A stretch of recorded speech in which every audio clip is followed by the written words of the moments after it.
Hello everyone, क्या हाल चाल, कैसे हैं आप लोग। मैं आपके सामने लेके आ गया हूँ सीओटीडी का एक और शानदार सा सवाल। और इसमें भी काफी बच्चे कंफ्यूज थे, तो मैंने सोचा क्यों ना इसका भी एक प्रॉपर डिटेल सोल्यूशन बना लिया जाए और आपको बताई जाएगी दो ऐसी प्यारी नायाब मेथड जिसको आपको देख के डेफिनेटली किसी एक से प्यार तो जरूर हो जाएगा। चलो शुरू करते हैं भाई। क्वेश्चन में क्या दे रखा है? क्वेश्चन में दे रखा है कि एक मेटल स्फीयर है जिसका रेडियस कैपिटल आर है, उसके ऊपर चार्ज ऑलरेडी क्यू नॉट है और वो एक रेजिस्टर से कनेक्टेड है जिसका रेजिस्टेंस स्मॉल आर है। वो एक बैटरी से कनेक्टेड है जो वी नॉट वोल्ट की बैटरी है और एक टर्मिनल जो है इसका वो ग्राउंडेड है। ठीक है, आपसे पूछा जा रहा है you have to find the current as a function of time T. Current as a function of time T बताना है।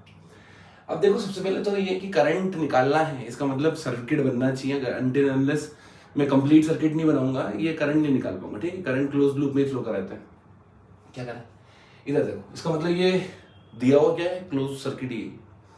अब देखो ध्यान से, आपको ऐसा लगता कि ये कैपेसिटर है, अगर मैं इसको कैपेसिटेंस की से ट्रीट करूं बेसिकली, है ना, तो इसके ऊपर कुछ चार्ज है, ये एक चार्ज कैपेसिटेंस है। जो भी वोल्टेज होगा सर, इसके पास क्यू है, अपन ने उसको, उससे मतलब नहीं अपने को, है ना। और हमें पता है कि अगर ये आइसोलेटेड स्फीयर होता है तो उसका कैपेसिटेंस होता है 4 पाई एप्सिलॉन नॉट आर। और इसकी एक प्लेट हम मानते हैं कि ये एक पॉजिटिव प्लेट की तरह अगर बिहेव कर रहा है तो इसकी नेगेटिव प्लेट इन्फिनिटी पे होगी। Is it clear to everybody? ये याद भी? अच्छा, तो अगर मैं ऐसा कंसिडर करूं कि एक पॉजिटिव प्लेट है ये वाली, राइट, पॉजिटिव प्लेट है, पॉजिटिव प्लेट से एक रेजिस्टर कनेक्टेड है स्मॉल आर, और उससे एक बैटरी कनेक्टेड है वी नॉट, और ये ग्राउंडेड, ये ग्राउंड कर रखा है तुमने। ठीक, अब समझो, हम ये भी जानते हैं कि जियो, अगर इसको मैं कैपेसिटर मानना हूं तो बेसिकली इसकी जो दूसरी वाली प्लेट होगी वो कहाँ होगी, इन्फिनिटी पे होगी। तो मैं उसको ड्रॉ कर रहा हूँ, अगर मैं इन्फिनिटी पे ड्रॉ करूँ तो बेसिकली इसका पोटेंशियल तो अपने आप ही जीरो हो गया। करेक्ट, मतलब इस प्लेट का पोटेंशियल कितना होगा, जीरो ही होगा, क्योंकि अपन इन्फिनिटी भी मान रहे हैं उसको। इसका मतलब क्या आपको ये आरसी सर्किट दिख रहा है? और यहाँ पर जो एक कैपेसिटेंस सी है उसकी वैल्यू हो जाएगी 4 pi epsilon not into capital R. Capital R radius है, स्मॉल आर रेजिस्टेंस। मेरे हिसाब से यहाँ तक की कहानी में तो किसी को कोई दिक्कत होगी नहीं, और आपको दिख गया होगा कि ये क्वेश्चन एक आरसी सर्किट का है। बट अच्छी बात ये है कि यहाँ पर इसके ऊपर ऑलरेडी चार्ज क्यू नॉट है, क्यू नॉट है इसके ऊपर चार्ज। करेक्ट, अब इसके ऊपर क्यू नॉट चार्ज अपन ने माना है तो ऑब्वियसली बात है इक्वल एंड अपोजिट चार्ज सामने की तरफ होगा, है ना। चलो, तो अब देखो ध्यान से, मैं यहाँ लिखता हूँ उसको माइनस क्यू नॉट। अब समझो हमें क्या करना है, हमें तो निकालना है current as a function of time T. और आपको ये भी दे रखा है कि मेटल का पोटेंशियल ज्यादा है, मतलब जो स्फीयर है वो हाई पोटेंशियल पे है बैटरी से भी। ठीक, तो इनके हिसाब से जो करंट फ्लो होगी वो ऐसे होगी नीचे की तरफ। ठीक है, पर मैं ऐसे नहीं मान रहा हूँ। जान करते हैं, अपन एक काम करते हैं, अपन मानते हैं उल्टी दिशा में, तो अपना आंसर नेगेटिव आएगा, वो भी चेक कर लेंगे। मैं मान रहा हूं कि यहां से कुछ किसी इंस्टेंट पे कुछ करंट चल रही है अपने पास, लेट से आई, चार्ज फ्लो होके इसके ऊपर चार्ज कितना हो गया होगा, प्लस क्यू चार्ज हो गया होगा, इसके ऊपर माइनस क्यू चार्ज हो गया होगा, और मैं अब क्या लगा रहा हूँ, करंट फ्लो हो रही होगी तो प्लस और माइनस, मैं यहाँ पे केवीएल लगा रहा हूँ। ठीक, और ये याद रखना कि मैंने करंट की डायरेक्शन उल्टी मानी है तो आंसर मेरा नेगेटिव आना चाहिए। ठीक है, ये बात की बात है। चलो, तो सोल्यूशन देखते हैं इसका। वी नो दैट कि अगर मैं यहाँ से केवीएल लगाऊं, applying KVL, we can write V naught plus से minus minus I R minus Q by C equal to 0। Clear, बिल्कुल सही बात है भैया, कोई दिक्कत नहीं इसमें। अब करंट कितना है, बेसिकली अगर मैं चार्ज धीरे धीरे डिपॉजिट हो रहा है तो क्या करंट को लिख दूं D Q by D T.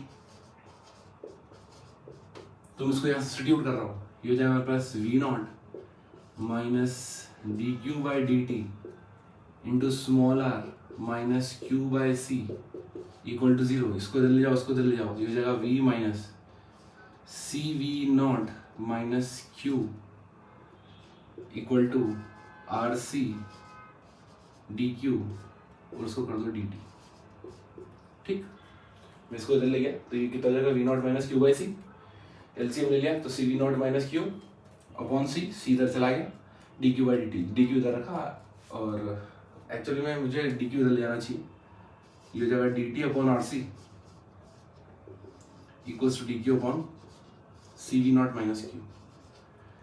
अब सोचो t इक्वल टू 0 पर, जब t इक्वल टू 0 था तो मेरे पास चार्ज 0 नहीं है, चार्ज क्यू नॉट है, करेक्ट। और t equal to t time पर चार्ज कितना है, स्मॉल क्यू मान लिया मैंने, ठीक। अब इसको इंटीग्रेट करो, ये तो कांस्टेंट है भाई, टी वाई आर सी हो गया सीधे, ये कितना आ गया L N C V naught minus Q, limit डलेगी कहां से कहां तक, क्यू नॉट से Q two. So upper limit minus lower limit कितना हो जाएगा, ये पहले मैं डालूंगा क्यू तो हो जाएगा L N C V naught minus Q log M minus log N log M by N. अब कैपिटल क्यू डालेंगे, C V naught minus capital Q, ठीक है। अच्छा, जब मैं यहाँ पे डिफरेंशिएट करूँगा, बेसिकली इसको इंटीग्रेट करूँगा, तो इसको चेन रूल भी लगाना पड़ेगा, राइट। तो एक -1 डिनोमिनेटर में और आना चाहिए, ठीक है। इसको डिफरेंशिएट करेंगे तो 0 हो जाएगा, minus D Q by D Q का ये 1 हो जाएगा, -1 तो माइनस आ गया, इसको माइनस दे देते हैं तो minus T by R C हो गया ये, ठीक है, माइनस टी बाई आर सी।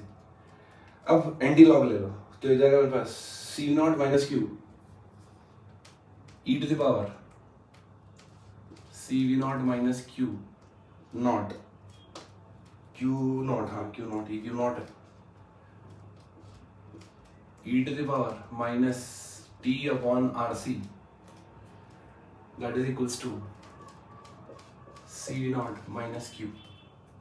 मुझे क्यू चाहिए, सो क्यू कितना आ गया मेरे पास, क्यू आ गया C V naught minus C V naught, ये चल ही रहा है, ये पूरा की पूरा माइनस ले लिया मैंने ना, इधर चलेगा तो माइनस हो गया, C V naught minus Q naught E to the power minus T by R C को मैं टाउ भी लिख सकता हूँ, ठीक है।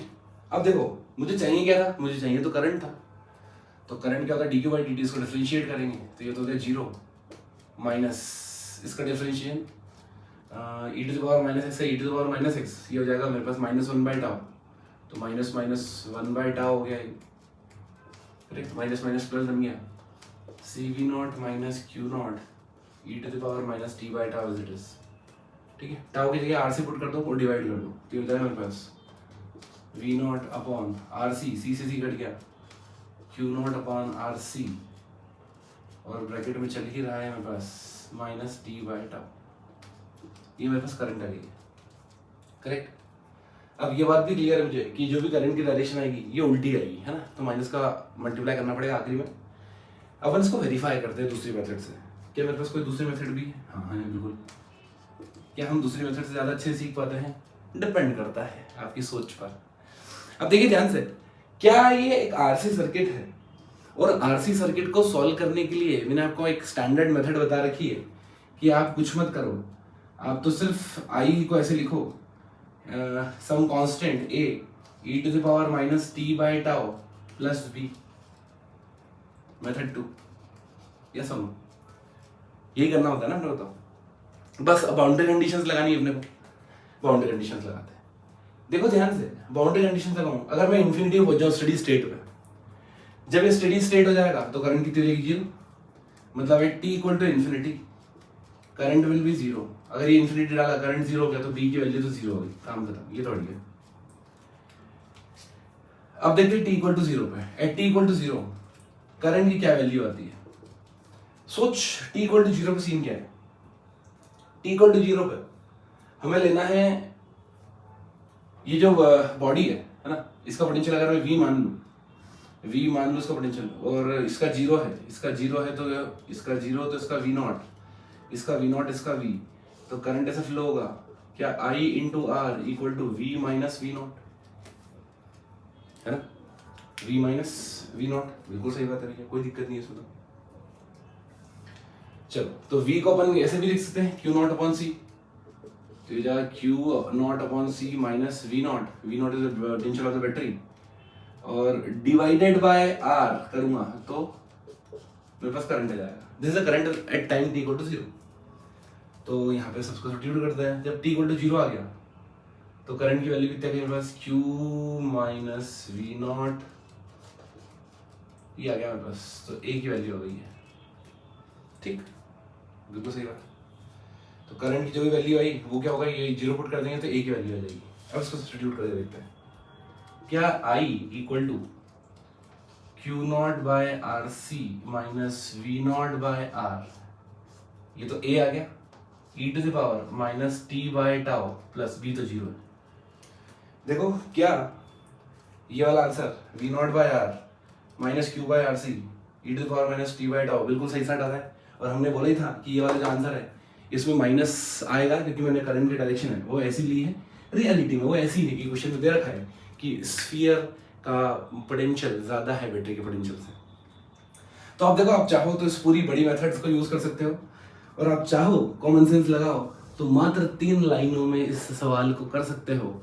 एंड आई होप ये मेथड आपको बहुत ही ज्यादा पसंद आई होगी और पूरे क्वेश्चन की कंसेप्चुअल क्लैरिटी भी आपको आ गई होगी कि कैसे इसको अप्रोच करना है और कैसे मुझे फाइनल रिजल्ट तक पहुंचना है। That's all from my side, thank you, जय हिंद।